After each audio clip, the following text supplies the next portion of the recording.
Welcome back to Galactic Reviews. We are reviewing the new movie Free Guy, which is only out in theaters. Brief synopsis of the movie. There's this NPC character named Guy. Well, there's these other characters that have glasses, and that's what separates them, the glasses and the non-glasses. Now, he steals somebody's glasses to impress a girl who is also a glasses player, and he finds out he's in a game. And then now he has to try to save his game or his world from shutting down. And that's basically it. I remember right after seeing this, I think I'd give it a good an 8 out of 10. It was very enjoyable, had a lot of pop culture references without being overwhelming, that were also kind of low-key and just funny. It related to the people who were in the media world with all the YouTubers and streamers, little cameos that they had, as well as the other video games. And Ryan Reynolds just knocked it out of the park, as he always does. I love seeing his performance. I haven't seen Ready Player One, but I heard it was just like a really good, I don't want to say version of it, but it was a very good kind of video game movie, even though it's not based on any real world video game. It was a very good 8 out of 10. I loved it. Good story. Didn't ruin it with any certain like plot twists or anything. Something sweet happened at the end, but that didn't take away from the whole rest of the movie. And it was just a very nice, fun, funny adventure. I'll give it a solid 7 out of 10. It's not a movie you're gonna want to that you're gonna want to see. It doesn't give off that vibe at all, but it's still a good movie, a very memorable movie. Gives off very Lego movie-esque vibes about it, along with what you said, Ready Player One as well. So it's got that kind of stuff, along with it being I would say, free world kind of aspect where you're a character roaming around, doing whatever. You can go on missions, but it's not required. There were things that were not necessary in it, and when it was in there, it kind of pulled me out of it a little bit, but it was still enjoyable. I still liked it. So I will agree with Andrew. I would have to give it 8 out of 10. Ryan Reynolds, as we all know, is comedy genius, so he carried the movie a lot. As for the Ready Player One, that is very true, but it feels more like a GTA version of this. And that's kind of vibes I really got off of this thing.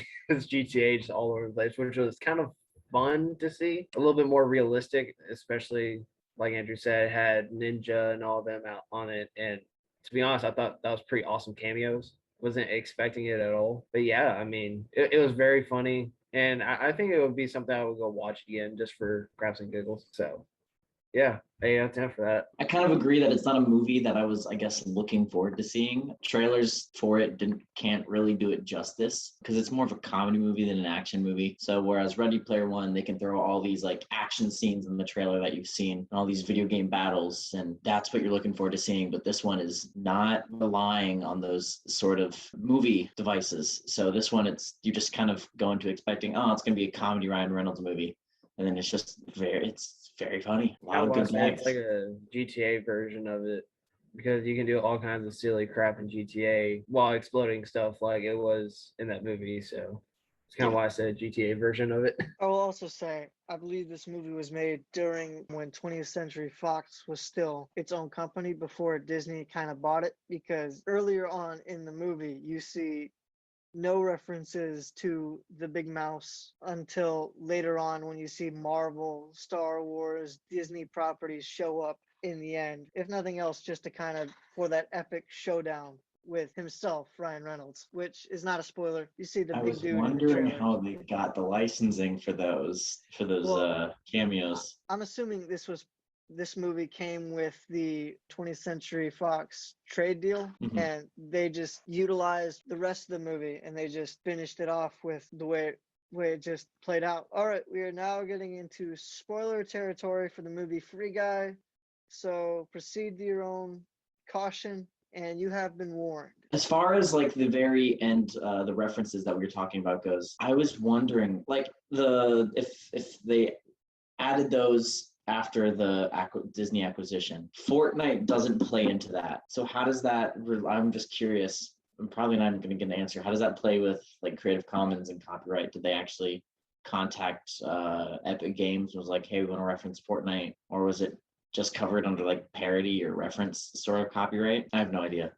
That is a good question because not only Fortnite, but they also had Halo in there, which is Bungie or 343 Industries. And so there was a lot of cameos that don't belong to Disney or anything. So licensing for all those references, there was way too many different companies they had to get licenses if that was the case. Or there's just some sort of loophole that covers, I guess, references because they're referencing and they're not claiming it as their own. They're clearly referencing another work. Which is quite possible. There may be a loophole where they can show something but don't really clarify what it is. It's up to the watcher to identify, oh, that's that, which I made a list of what I saw and I loved it.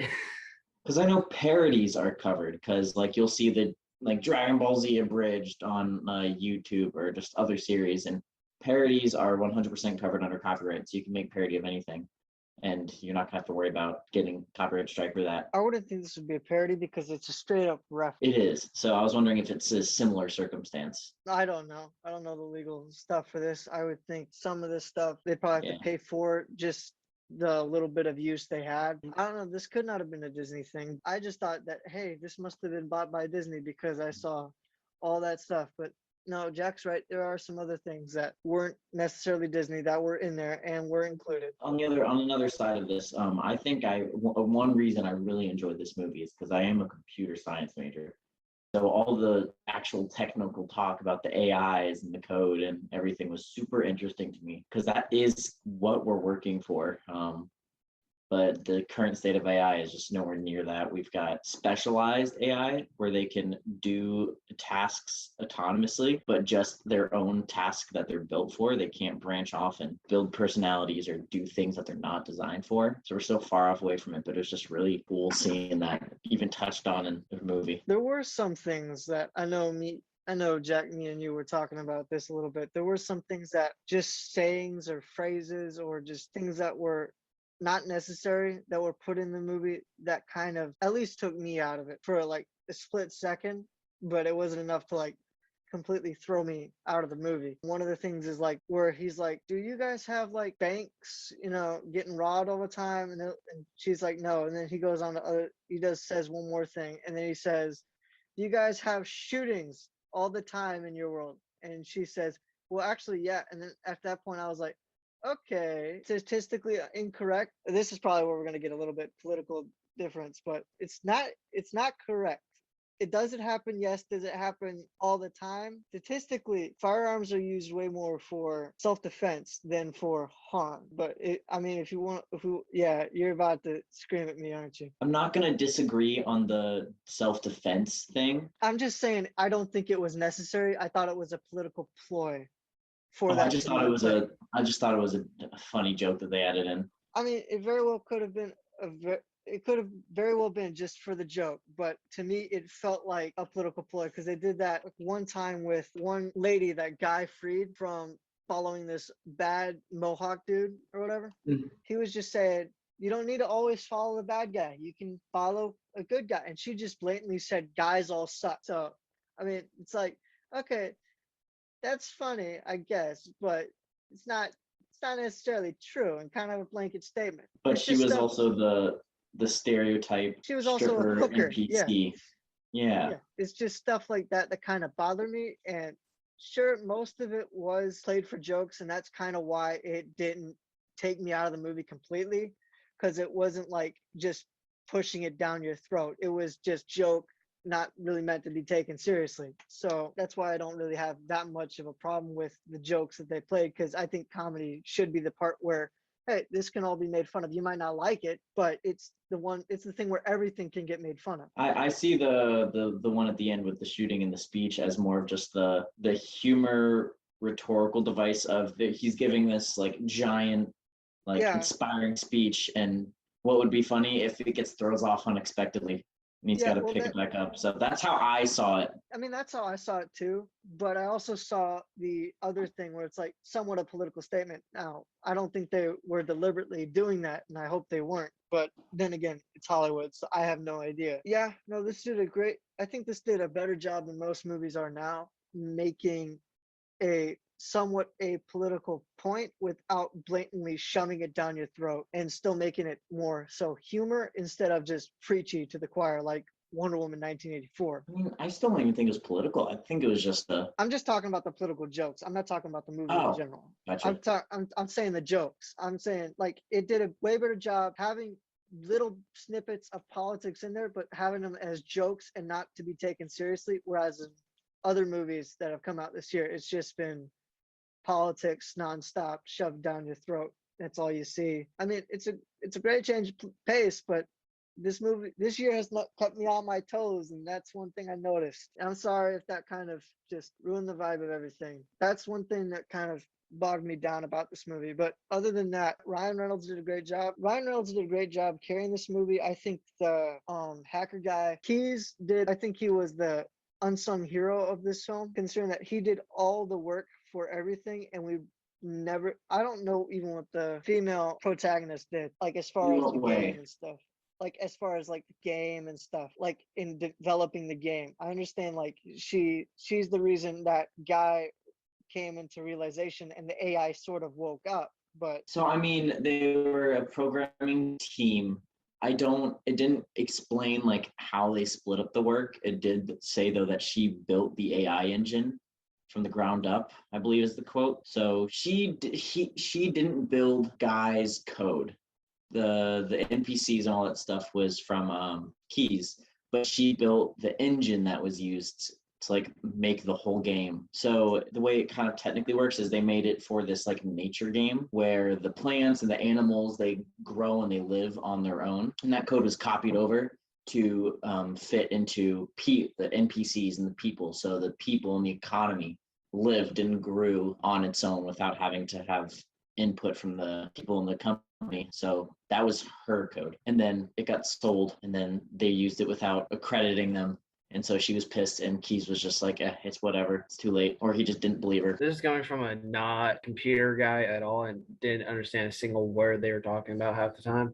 The way I sort of broke it down in my mind was she was handling the, correct me if I'm wrong, Andrew, sort of the advancement of the AIs. She's the one who helped them, allowed them to advance in their personalities and their ideologies and all that. That's what I kind of got out of her work. She And made as the for basic algorithm that did that. okay, like I said, I'm not a computer guy, so that's the way I try to work in my head. Yeah. And as for why they were all mad, she was mad because she wanted to continue. I feel like Keys was just defeated at that point. Like that game was his basically baby. And once he lost it, he just kind of needed to move on. And well, I say move on. He was kind of stuck, but emotionally, I think he was just defeated at that point and just wanted to sort of move on in a sense. That's what I got. And as for the whole political thing, the way the movie ran in my head was all of it was just laughter and jokes. But when it got to the emotional parts, it would like have a twist at the end of it. So I was expecting that for every little bit and piece of the thing, especially during Guy's whole victory speech and all that. Saw that coming out a mile. But when we got to Keys and I can never remember Millie, that's what it is, Millie. When Keys and Millie had their moment at the end of the movie, I was kind of expecting like a car just to run by and just, I know it's bad to say, but that movie gave off that vibe the entire time. Like something random's going to happen to ruin this. Yeah. And so it was a nice, sweet moment at the end when they got together. But I appreciated that wasn't the whole point of the plot. It was just a happy ending for two of the characters. Exactly. That didn't have anything to do with the rest of the plot. It was just that, oh, cool, they're together now and they're even happier. That's really great. I'm glad they're back. Cool. What's up with Guy? And that's how it delivered it. And I if there happens to be a second movie, which I doubt, who knows? And it didn't end on that. It didn't end on them getting together. It was just something that happened, and then it continued with the end of the actual movie. The ending kind of threw me off, honestly, because I knew they would get closure at some point, but I was hoping for a better closure with Guy. Yes, he got his best friend Buddy back, but it kind of makes me wonder if they were to make a second movie, would Millie and Keys make a AI for Guy to be happy with, since Millie is with Keys and like she said, she can spend time with him but can't spend her life doing it. For me, Guy's happy ending was freedom in life. They got to live, they got to have their own town, and all the NPCs broke out of their code and eventually developed their own personalities. So essentially everyone else in the town is now like him and free, which I guess ties into the title. They're all free now. He doesn't get his love, and that's definitely a setup for a potential sequel. Whether that happens or not, we don't know, but yeah, that could be a potential point where they code him what he's meant to have, because they kind of like kicked him when he was down a little bit, where they coded him to fall in love with someone that he can't actually love. He was supposed to be this constantly seeking for the perfect girl that didn't exist. And then he found her, and then it got taken away. Yeah, that was kind of thing. That was one thing that sort of annoyed me was Guy was just an indirect love letter, and especially since he's an AI, that seems kind of cruel to Guy himself. It was, but you have to also remember that like that was not the intention of them to become self-sentient. Of course, but it kind of bothered me that Guy just ended up being an indirect love letter. That was just a personal thing. That was the one dislike I had with this movie. Was Guy? I feel like Guy got really cheated. They did have to explain though, like why he connected with this random sunglasses player out of everybody else that he's ever seen. So I understand why they had to put that in there. But I will say though, he got a new younger brother. So I mean, they all win in the end. That was so funny. That was so funny. Oh my goodness, dude. Oh my goodness. And he said he tried to put the Deadpool costume over the buff suit. It wouldn't fit. Well, of course not. I know, but he still tried. It was funny. I think some of the promotional stuff that they did with it included the big muscle suit too. I think they might have used some Deadpool stuff to promote it. I'm not sure. They did on Ryan Reynolds' YouTube channel where he and Korg reviewed a trailer for the movie. Ah, dude, Taika, So- I love Taika Yeah. Waititi. Yeah, it was also Taika Waititi, who was Korg in that bit. So if you want to, it's up. I believe it's still up on YouTube. Yeah, I'm Taika becoming more and Waititi- more of a Taika Waititi fan. Yeah, Taika Waititi didn't do it as much for me as he's done in other films. Like he just didn't do as good in this one for me. Yeah, he wasn't. This was definitely not his movie, not his role. He did well with playing a character that we weren't supposed to like. But I just enjoy his voice. I think it's that's what it is. I really enjoy his voice. It's fun to listen to. And since we're kind of moving on to voices now, I love how they represented all the speech in this movie. To like from all the little references they say like noobs and all that yada yada, to the two Keys and his buddy. I could never remember the other gentleman's name. Where they show up in a bunny suit and cop outfit, just yelling profanity at Guy. It's kind of sad that they're trying to make this a joke, but to me, who does play games like that, it felt too real. And it was kind of sad because it made me think, wow, this is really where we are in video game 100%. stances. I was like, wow, this is kind of sad now. But no, I really did enjoy the referencing, especially the Scorpion in Halo. It literally, I asked Payson the pod, I literally had to stop and reorganize my thoughts after I saw the Scorpion for the first time. I thought I was seeing crap, but I just loved it. And then all the little referencing, especially in the final battle with Dude, just I loved it. It gave me such Player Ray 1 vibes. So the penultimate question: who is the Kronk of this movie? I'm gonna go with the security guard guy. I think he had moments where he was funnier than Ryan Reynolds in some cases. That's fair. That's who I'd pick. I don't know what y'all mean by Kronk, but if we're just talking about overall being more funnier, then yeah, Buddy took some of the spotlight sometimes. My vote is for the streamer dude that they're trying to steal the video from. Oh, Channing Tatum. Channing Tatum. Yeah, Channing Tatum. Let's be honest. That was another one that really caught me off guard. I wasn't expecting Channing at all. He had a little. He was in the very beginning of the movie, but I didn't expect to see him past that. And he showed up for a really good 5-minute bit I was dying that whole time. What was bad is Channing is very good at comedy. So when he started doing all that, it just I didn't even think about that. Channing Tatum was pretty good in his little section, and he was doing all those dance moves really well too. With just the whole bit between the streamer in his room, just like deadpanning it with. It was quite funny. I enjoyed that one. That's my vote for Kronk. All right. So thank you once again, everyone, for sticking along with this digital adventure of ours. Make sure you like and subscribe and all that jazz. We enjoy doing this, and we hope you enjoy us doing this. That's the perfect way to make that sentence. So stay tuned next time for The Green Knight. King Arthur's headstrong nephew embarks on the daring quest to confront the Green Knight, a mysterious giant who appears at Camelot. Maybe the Green Knight is Green Lantern's ring. Maybe. So there you go. Join us next time for The Green Knight, and we will see y'all next time.